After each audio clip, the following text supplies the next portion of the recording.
ఎవరెవరు ఎదురవుతుంటారు ప్రాణానికి నా ప్రాణం అంటారు.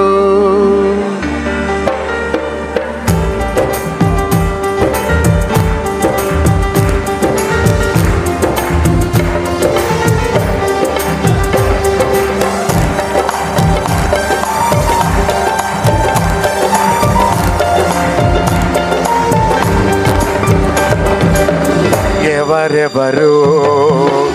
ఎదురవుతుంటారు ప్రాణానికి నా ప్రాణం అంటారు.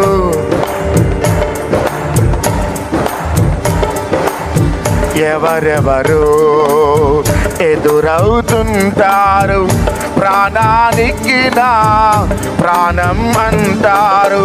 కష్టాలలో వారు కదలిపోతారు, కష్టాలలో వారు కదలిపోతారు. చివరికి యేసే నీతో ఉంటాడు, చివరికి యేసే నీతో ఉంటాడు. ఎవరికి ఎవరు ఈ లోకములో, ఎవరికి ఎవరు ఈ లోకములో, చివరికి యేసే పరలోకములో, చివరికి యేసే పరలోకములో. ఎవరికి ఎవరు చేరి వచ్చిన ప్రతి ఒక్కరికి కల్వరి మినిస్ట్రీస్ తరఫున, మా కుటుంబం తరఫున హృదయపూర్వక వందనాలు. వేదికను అలంకరించిన దైవజనులందరికీ మా నిండు వందనాలు. మరి ముఖ్యంగా బ్యాప్టిస్ట్ చర్చ్ వేదికని ఈ ప్రత్యేకమైన కార్యక్రమానికి ఇది వాడుతున్నందుకు ఈ యొక్క బ్యాప్టిస్ట్ చర్చ్ని, కాంగ్రిగేషన్ని, సంఘాన్ని, కమిటీ మెంబర్స్ని, దైవజనులను దీవించునుగాక. మరి ముఖ్యంగా తెలుగు రాష్ట్రాలలో ఒక ఆనిముత్యాన్ని మనం కోల్పోయినాము. Really Praveen Pagadala, he is anointed man of God. He is not a fear-filled man of God, but he's a fire-filled man of God. He is not a fear-filled man of God, but he is a fire-filled man of God with uncompromising spirit, preaching the word of God. పరిశుద్ధమైన పుణ్య నామంలో, క్రీస్తు నామంలో దేవుని ప్రియులైన మీకు అందరికీ వందనాలు తెలియపరుస్తున్నాను. 3 రోజుల క్రితం ఉదయం 9:30-10 గంటలప్పుడు ఇలా జరిగింది అని చెప్పారు. మా హోసన్నా మందిరానికి 5 నిమిషాల ప్రయాణం అంతే. డాక్టర్ జాన్ వెస్లీ గారి చర్చికి 3 నిమిషాల ప్రయాణం. అంత దూరంలోనే ఈ దుర్ఘటన సంభవించింది. ఈ సమాచారం వినిన వెంటనే నివ్వెరపోయాం, నిర్ఘాంతపోయాం. మనస్సులో అనుకున్నాం, ఇది అబద్ధమై ఉండాలి, వారు జీవించాలి అని. కానీ ప్రభు యొక్క చిత్తము, సంకల్పం ఎవరు మార్చలేరు గనక ప్రార్థన చేశాం. ప్రాముఖ్యంగా సహోదరులు దేవుని ద్రాక్ష తోటలో మా అందరితో పాటు జత పనివారిగా ఉంటూ అనతి కాలంలోనే ప్రపంచ క్రైస్తవ సమాజంలో కోట్ల మంది యొక్క అభిమానాన్ని, ప్రేమని చొరగొన్నారు. అంటే ప్రభు వారికి ఇచ్చిన వరము యొక్క పరిమాణం చొప్పున ప్రజ్ఞ వివేకములు కలిగిన ఆత్మను అనుగ్రహించి ఈ పరిశుద్ధ లేఖనాల మీద అత్యంత ప్రావీణ్యతని వారికి ప్రభు అనుగ్రహించి, యేసు ప్రభు చెప్పినట్లుగా విరోధులు కాదనడానికి వీలు కాని వాక్కుని, జ్ఞానాన్ని వారికి ప్రసాదించి క్రైస్తవ సమాజానికి ఎనలేని సేవలు అందించారని చెప్పడంలో ఏ సందేహం లేదు. ముఖాముఖిగా అయితే వారితో కలవలేదు, కానీ సభల్లో ముందు రోజు వారు, తర్వాత రోజు నేను, ఈ విధంగా సభల్లో వెళ్తూ ఉండేవాళ్ళమి. అయితే ఈ వేదిక మీద ఉన్న సేవకులందరిని బట్టి అందరి కోసం ప్రతినిత్యం హోసన్నా మినిస్ట్రీస్ ప్రార్థన చేస్తున్నారని చెప్పడంలో ఏ సందేహం లేదు. మొదటిగా యజమానిని కోల్పోయిన సహోదరికి, వాళ్ళ సంతతికి ప్రగాఢమైన సానుభూతిని తెలియపరుస్తున్నాను. మనకున్న ఒకే ఒక్క శుభప్రదమైన నిరీక్షణ, ప్రభు ప్రత్యక్షమైనప్పుడు వారు, మనము వారు అందరము కలిసి యుగాయుగములు ప్రభువుతో నిలిచి ఉండబోతున్నాం. వారు మనతో లేరు అనుకోవడం కంటే కూడా ప్రభు కవిగిటికి వెళ్ళి చేరారు. వికేఆర్ గారు కమ్యూనిటీలో ఒక పోస్ట్ పెట్టారు. యేసు ప్రభు కవిగిట్లో వారు ఇలా ప్రభువుని చూస్తున్నట్లుగా. మొన్నటి రోజున నేను హాస్పిటల్ దగ్గరికి వెళ్ళినప్పుడు ఆత్మలో ఆవేశపూరితుడై ప్రార్థన చేశాను. స్టెఫెన్ గనక హతసాక్షిగా మార్చబడుతున్న సందర్భంలో తండ్రి కుడి పార్శ్వమందు కూర్చోవలసిన ప్రభు లేచి నిలవబడి ఉన్నారట. ఎందుకంటే నా సేవకుడు అంటే మనం ప్రభువుకి రెస్పెక్ట్ ఇవ్వాలి, కానీ ఒక సేవకుడు యథార్థముగా దేవుని రాజ్య వ్యాప్తి నిమిత్తం పానార్పణముగా పోయబడిన స్టెఫెన్ కోసం యేసు ప్రభు నిలవబడి మరీ పరలోకానికి ఆహ్వానించారు. అదే రీతిగా మన సహోదరులు ప్రవీణ్ గారు ఈ లోకంలో కన్ను మూసిన మరుక్షణం ప్రభు లేచి నిలవబడి ఆయన సన్నిధికి, ఆయన కవిగిట చేర్చుకున్నారని చెప్పడంలో ఏ సందేహం లేదు. ఆ క్రైస్తవ సమాజం మరింత ధైర్యముగా, మిక్కటమైన ఐక్యత కలిగిన వాళ్ళమై మనమందరము ఒక్కటే అనే సంకేతం ఇది మొదలుకొనైనా ప్రపంచానికి మనం తెలియపరచగలిగితే ఈ ప్రపంచం ఎదుట ఏ పాతాళపు పునాదులు కూడా నిలవబడలేవనే సందేహమే లేదు. ప్రభు చెప్పారు, గోధుమ గింజ భూమిలో పడి చావకపోతే అది బహుగా ఫలించదని. ఒక సేవకుడు ప్రభు నందు నిద్రించారు. ఇలాంటి యవన బిడ్డలు కోత విస్తారమై ఉండగా, నిజమే వాస్తవంగా సేవ చేయాల్సింది సేవకులు, కానీ వారు వ్యాపారాలు చేసుకుంటూ అనేకమైన సామాజిక బాధ్యత కలిగిన వారే. దేవుని రాజ్యం విస్తారంగా ఉంది గనక కోత విస్తారంగా ఉంది, పనివాళ్ళు తక్కువగా ఉన్నారు గనక రెండు రకాలుగా సామాజికంగాను దేవుని సంఘాలకి ప్రయోజనకరమైన పాత్రగా ప్రభు వారిని వాడుకున్నారు. మంచి పోరాటాన్ని పోరాడారు. నిశ్చయముగా నా తండ్రి వాడబారని కిరీటముతో వారిని అలంకరించి పరలోకంలో మనందరి ముందు ఆయనని ప్రశంసించును గాక. సమయాన్ని అనుగ్రహించిన పెద్దలకి ధన్యవాదాలు తెలియపరుస్తూ ప్రవీణ పగడాల గురించి ఇలా మాట్లాడవలసి వస్తుందని నిజంగా నేను ఊహించలేదు.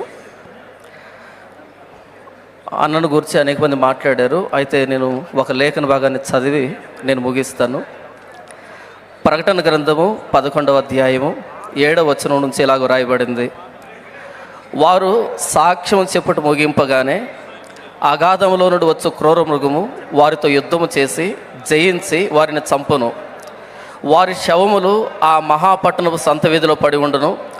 వానికి ఉపమాన రూపముగా సొదొమనియు ఐగుప్తనియు పేరు. అచ్చట వారి ప్రభువు కూడా సిలువ వేయబడెను.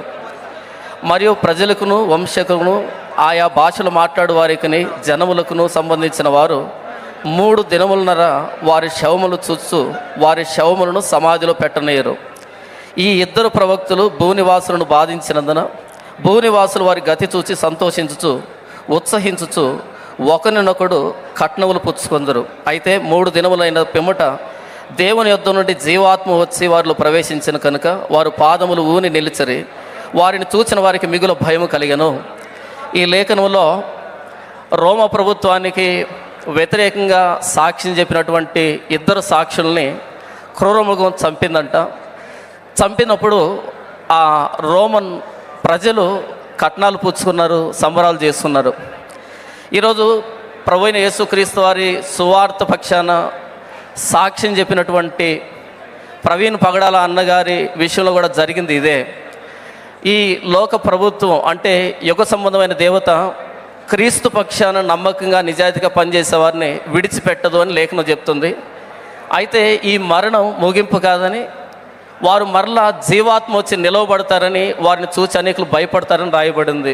కాబట్టి ప్రవీణ్ పగడాలన్న విశ్వాస వీరుడు, క్రైస్తవ విశ్వాస యోధుడు. అలాంటి వ్యక్తిని కోల్పోవడం భర్తీ చేయలేనటువంటి లోటు.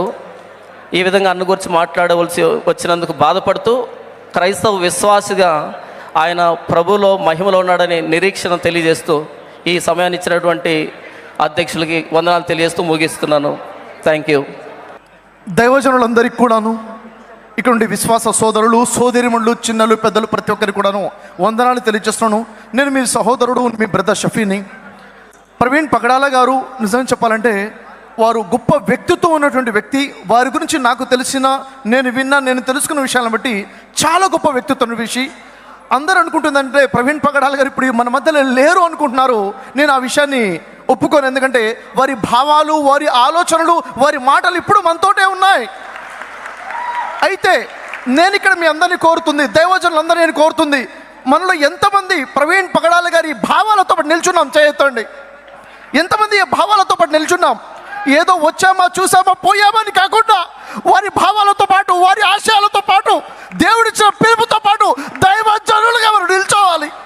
ఎందుకంటే ఇహలోకం శాశ్వతం కాదు, పరలోకం నిత్య జీవమే శాశ్వతమైనది.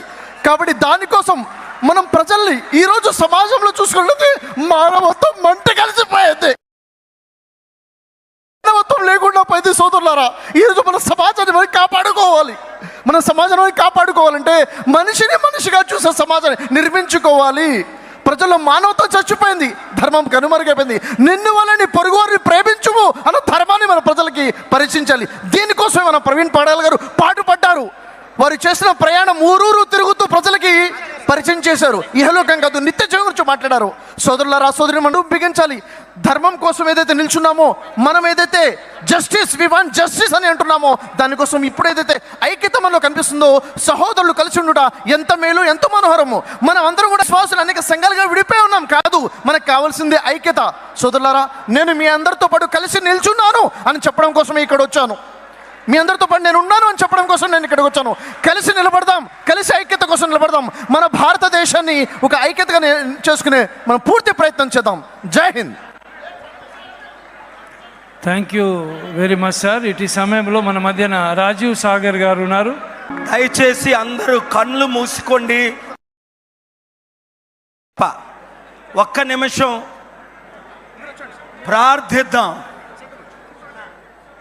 కృపగల తండ్రి, ప్రేమగల తండ్రి, ఆశ్చర్యకరుడ, ఆలోచనకర్త, నిత్యుడగు సమాధానకర్త యొక్క అధిపతి, సృష్టిని సృష్టించిన సృష్టికర్త, నీ కుమారుడైన యేసుని సర్వమానవుల కొరకు, నా కొరకు, మా కొరకు ప్రాణం పెట్టి రక్తము చిందించి మూడవ దినాన తిరిగి లేచి మీ పరిశుద్ధాత్మను పంపించి సమస్త సృష్టికి వెళ్ళి సువార్త ప్రకటించమన్న ఆదేశం ప్రకారం ఇక్కడున్న దైవజనులు 45 సంవత్సరాలు నిండినంత వరకు నీ సువార్తను రాష్ట్రమంతా, దేశమంతా, దేశ విదేశాల్లో ప్రకటించి చివరికి నీ కొరకు ప్రాణం పెట్టిన ప్రవీణ్ దైవజనులు పడగాల వారు మీతో ఇప్పుడు పరలోకంలో డ్యాన్స్ చేస్తున్నారు ప్రభువా.